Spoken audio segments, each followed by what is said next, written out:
5, 4, 3, 2, 1, 0.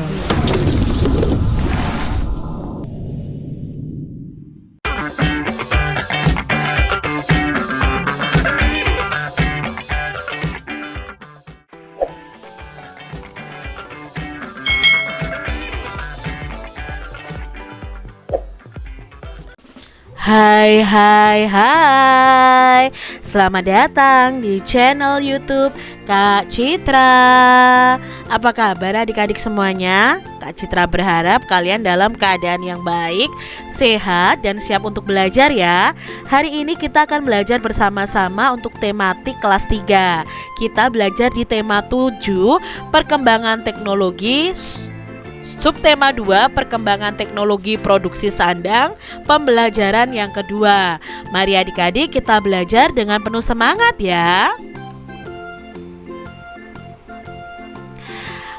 Adik-adik, Udin memiliki pakaian dari beberapa jenis bahan dasar.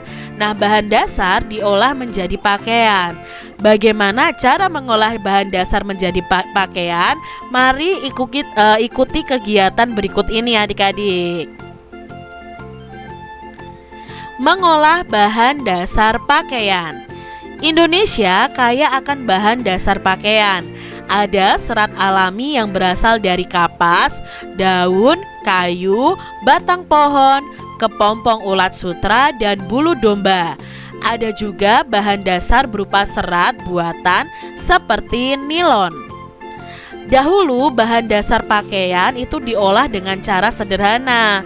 Daun dijemur hingga kering, kayu dipukul-pukul hingga tipis, kulit hewan direndam dan dikeringkan.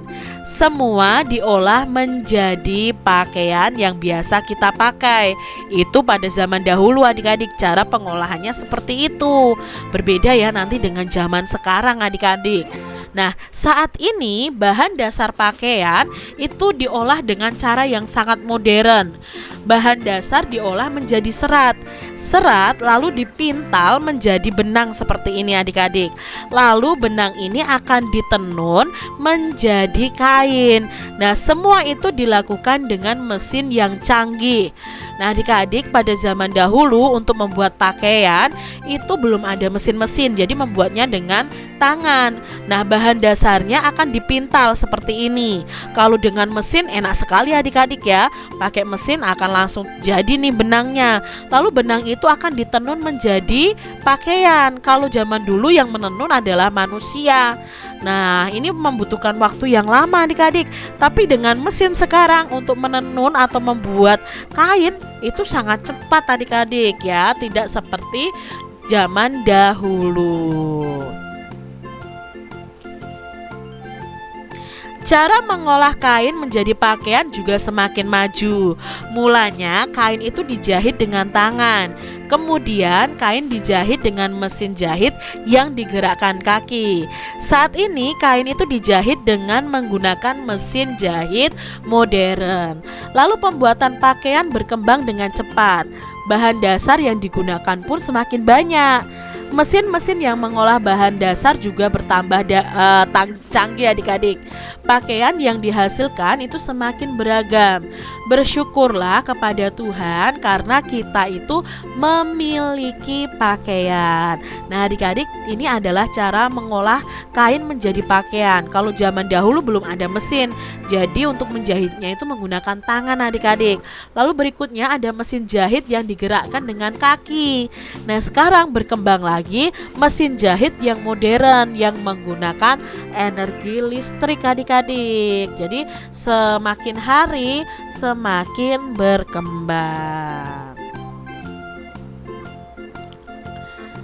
Adik-adik, bacalah kembali teks mengolah bahan dasar pakaian tadi dengan teliti. Garis bawahi kalimat pertama dari setiap paragrafnya. Lalu tuliskan isi cerita dari setiap paragrafnya. Nah, di sini Kak Citra sudah menuliskan kalimat pertama dari setiap paragrafnya. Paragraf yang pertama, Indonesia kaya akan bahan dasar pakaian. Lalu paragraf yang kedua, Dahulu bahan dasar pakaian itu diolah dengan cara sederhana. Yang ketiga, paragraf ketiga, saat ini bahan dasar pakaian diolah dengan cara yang modern. Lalu paragraf yang keempat, cara mengolah kain menjadi pakaian juga semakin maju. Dan paragraf yang kelima, pembuatan pakaian itu berkembang dengan cepat.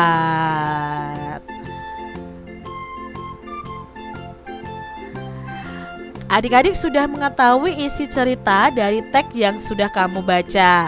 Informasi apa saja yang kamu dapatkan dari teks tersebut, adik-adik? Nah, informasi yang bisa kita dapatkan dari teks tersebut adalah Indonesia itu kaya akan bahan dasar pakaian berupa serat alami dan serat buatan. Dahulu bahan dasar pakaian itu diolah dengan cara sederhana. Saat ini bahan dasar pakaian diolah menggunakan mesin yang canggih. Cara mengolah kain menjadi pakaian juga semakin maju. Mulanya kain itu dijahit dengan tangan, namun saat ini kain dijahit dengan mesin jahit modern. Nah, pembuatan pakaian itu berkembang dengan cepat dan pakaian yang dihasilkan juga semakin beragam. Itu tadi ya informasi di dalam teks yang kita baca. Adik-adik coba amati gambar berikut ini. Jenis pekerjaan dalam proses pembuatan kain. Nah, adik-adik, awalnya kain itu kan berasal dari serat. Salah satu seratnya itu diambil dari bunga kapas. Ketika bunga kapas ini diambil, maka akan dipintal ya, akan memintal kapasnya ini ya. Orang memintal kapasnya dan akan menghasilkan benang. Nah, benang ini akan dipakai penenun untuk menenun kain. Penenun kain ini akan menghasilkan kain. Lalu kain akan diberikan kepada penjahit untuk membuat pola baju. Lalu penjahit itu akan menjahit bajunya dan akan menghasilkan baju yang siap kita pakai. Nah, ini adalah proses pembuatan pakaian dari awal sampai pakaian jadi siap untuk dipakai.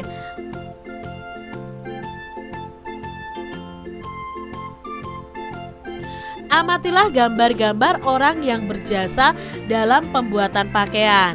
Pekerjaan mereka beragam bukan? Nah, tuliskan keberagaman pekerjaan yang kamu lihat dari kegiatan tadi adik-adik. Contohnya di sini dari gambar ini pekerjaannya ada petani kapas tentunya, lalu ada pemintal kapas, penenun pakaian, perancang busana, lalu ada penjahit. Lalu petani kapas itu tugasnya apa ya? Menanam kapas. Pemintal kapas memintal serat kapas menjadi benang, itu tugasnya. Penenun kain itu menenun benang menjadi kain. Lalu ada perancang busana, itu membuat rancangan busana atau baju atau pakaian atau membuat polanya. Lalu penjahit tugasnya apa ya? Membuat baju berdasarkan rancangan atau menjahit baju berdasarkan rancangan tersebut. Jadi ini macam-macam pekerjaan dalam proses pembuatan pakaian. Adik-adik, kamu dapat menemukan jenis pekerjaan lain. Coba adik-adik tuliskan 5 saja keberagaman pekerjaan yang ada di sekitar kalian. Kak Citra di sini akan beri contohnya nih untuk adik-adik semuanya ya. Misalnya ada dokter, itu tugasnya memberikan pelayanan kesehatan. Nelayan, contohnya untuk menangkap ikan di laut. Ada tukang parkir, itu memarkirkan kendaraan dan sepeda motor. Ada tukang cukur, itu memotong rambut. Ada montir untuk memperbaiki kendaraan yang rusak. Lalu mungkin ada pemadam kebakaran, guru, polisi, tentara, dan lain sebagainya. Kalian bisa sebutkan yang lainnya ya adik-adik.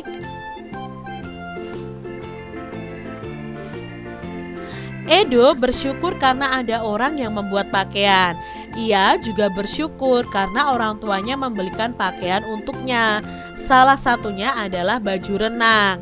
Edo menggunakan baju itu saat berenang. Edo sedang belajar meluncur di dalam air. Apa yang kamu ketahui tentang gerakan meluncur di dalam air? Nah, gerakannya seperti ini. Yuk kita pelajari adik-adik. Meluncur adalah posisi dengan tubuh berada di atas permukaan air. Saat meluncur, tubuh itu bergerak lurus ke depan adik-adik. Gerak dasar meluncur ini berguna untuk melatih keseimbangan tubuh di air. Nah, selain itu, meluncur adalah syarat untuk dapat berenang dengan baik. Nah, ini adalah gerakan meluncur di dalam air adik-adik. Bagaimana ya gerakannya?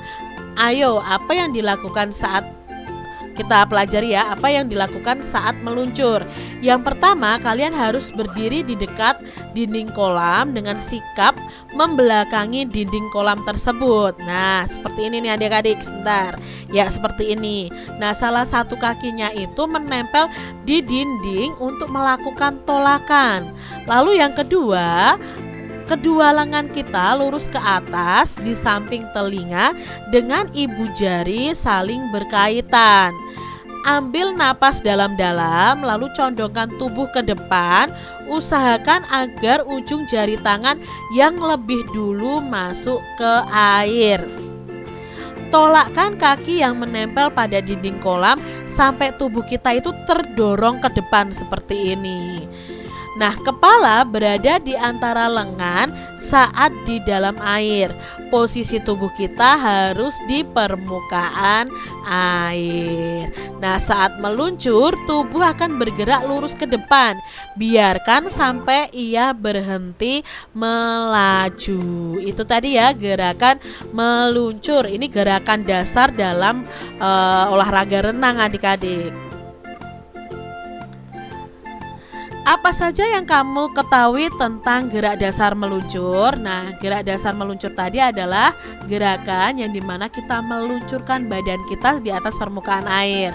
Gerakan meluncur dapat dilakukan dengan cara berdiri tegak membelakangi dinding kolam tadi, lalu salah satu kakinya menempel di kolam, kedua lengan lurus ke atas dengan ibu jarinya saling berkaitan. Ambil nafas dalam-dalam, lalu tolakkan kaki sampai tubuh kita terdorong ke depan.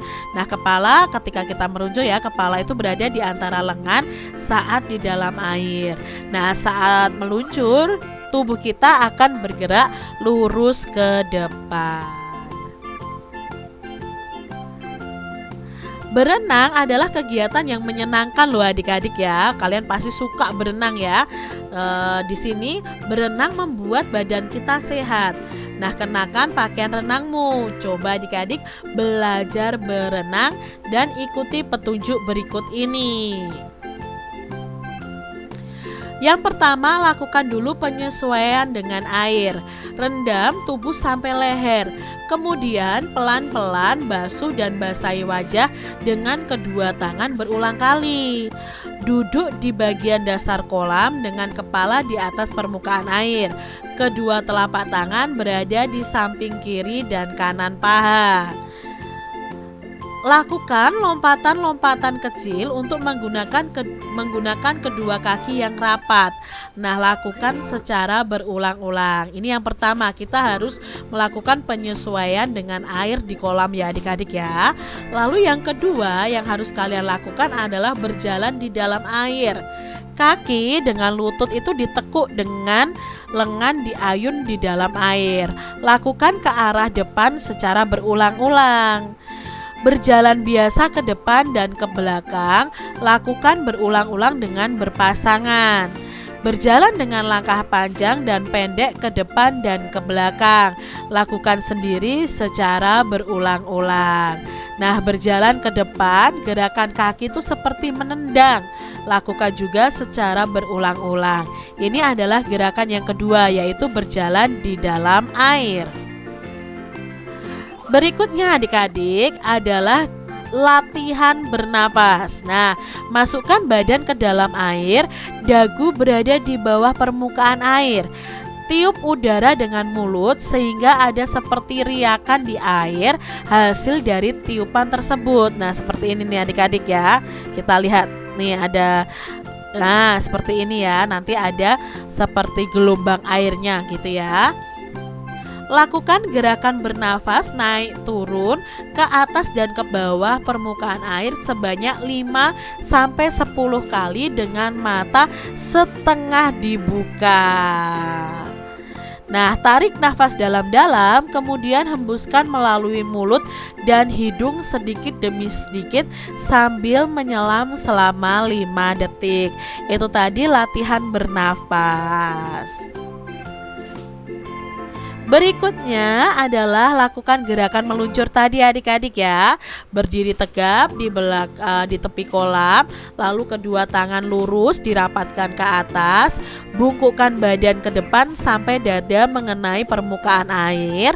Setelah itu tolakkan satu kaki ke dinding kolam ya. Jaga sikap meluncur sampai berhenti. Ulangi latihan ini 8 kali adik-adik. Lakukan terus-menerus sampai kalian lancar dan mahir. Nah, pada saat tubuh meluncur, tubuh akan seimbang saat berada pada satu garis lurus. Itu gerakan meluncurnya. Berlatihlah dengan tekun dan penuh semangat ya adik-adik. Demikian tadi adik-adik pembahasan kita di tema 7, subtema 2, pembelajaran yang kedua. Semoga video pembelajaran ini bermanfaat untuk adik-adik semuanya. Dan sampai jumpa lagi di video pembelajaran Kak Citra selanjutnya. Tuhan memberkati.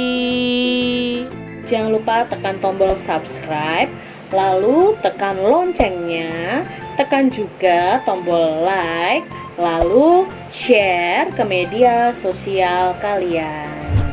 Jangan lupa untuk ikuti media sosial Kak Citra. Terima kasih.